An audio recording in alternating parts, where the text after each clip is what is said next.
大家好啊！我喺惠陽呢邊做裝修嘅 Yuki 啊，今日我非常之高興咧，呢一期嘅視頻咧嚟到我哋保利容工城嘅4期。其實呢邊嘅位置咧，非常之多嘅香港朋友中意喺呢度買翻佢嘅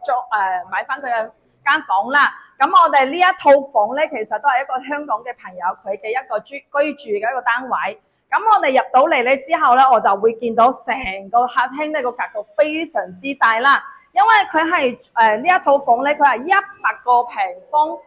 咁睇起身咧，佢就好似一個140幾平嘅一個大平層。究竟佢係點樣去令到成個格局睇起身咁大咧？我哋一步一步同大家講一聲嚇。咁啊，你其實喺門呢度入到嚟嗰陣時咧，其實佢本身係有一埲牆喺呢度嘅。咁佢嘅總閘嘅位置其實都喺呢一埲牆度嘅。咁啊，佢一個好大膽嘅一個設計咧，佢就係成埲牆咧，佢係打咗佢嘅，咁令到成個廚房嘅位置就推翻咗入嚟，就會見到非常之大個廚房，同埋佢做咗一個電掣咧，都係總開關咧都舉咗喺呢一埲牆度嘅。咁你就會見到佢其實個成個廚房呢一個位置咧都非常之大，到時咧佢都會做翻一個3連動嘅一個廚房嘅推拉門，到時一推就可以到底嘅啦，就睇起身個成個格局都非常之大。咁啊，跟住我哋鏡頭咧就轉過嚟呢度，咁啊其實佢轉咗位置呢度，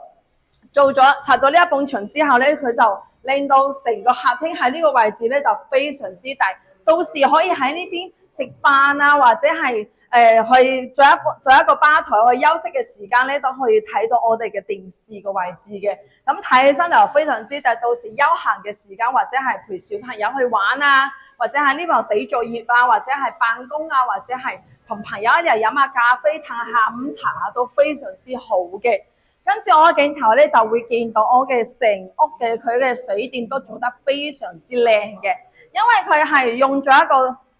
橫平豎直嘅一個佈局去佈呢個水電嘅。點解要咁樣去做咧？同埋一個大彎嘅位置點樣咁樣做咧？係因為到時咧都方便我哋後期檢修嗰啲電線咧，佢就係直接通到嗰個總閘嗰個位置嘅。咁檢修嗰陣時咧，都可以直接喺上邊可以抽到嗰條線係點樣佢係壞咗或者係檢修或者係維修都非常之方便嘅，同埋咧佢係交叉嘅位置咧，佢包咗都係有蝕子嘅，咁樣咧令到佢交叉嘅地方咧，即係交叉地方佢唔會產生個摩擦，同埋你都會見到我哋個熱水管咧同埋一個冷水管，佢其實都係分開嘅。點解加咗呢一個即係一個保溫棉咧？係因為我哋後期即係冬天嗰陣時，你如果係要用到熱水，個大水管開到廚房又好啦，開到我哋房間或者係洗手間入邊，令到你即係用熱水嗰陣時會等嘅時間好耐啦。咁跟住我嘅鏡頭咧就會入翻嚟我哋呢度咧呢一套房嘅所有要拆嘅嘢或者要砌嘅嘢，全部都整齊晒嘅啦。再加上我哋公司咧所有嘅套餐入邊咧，我哋標配嘅咧用嘅門咧就係 Tata 嘅門。好多人都知道 Tata 嘅門咧，其實佢都係專門做木門嘅一個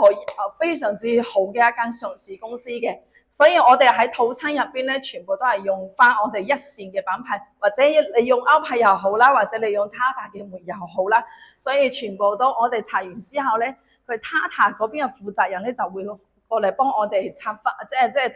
即係貼上呢一張服務卡嘅。咁到時佢都會過嚟讀冊啊，讀完冊之後，到時幫我定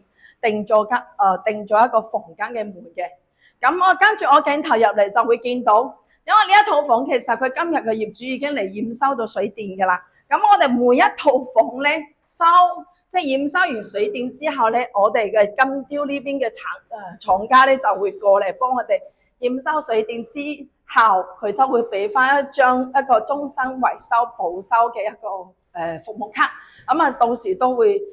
驗收完之後都會即係俾到我哋業主朋友嘅。咁啊，我哋成個位置都可以睇下，佢成個位置都非常之大啦，同埋佈局都正正風風嘅，都可以睇到。因為我哋依家咧就做緊水電，全部做完晒噶啦。咁後期咧，我哋都會計翻，即係跟進翻後期佢做翻嘅貼磚啊、批發即係拆油拆啊，或者係所有嘅吊頂做完之後，後期都會翻俾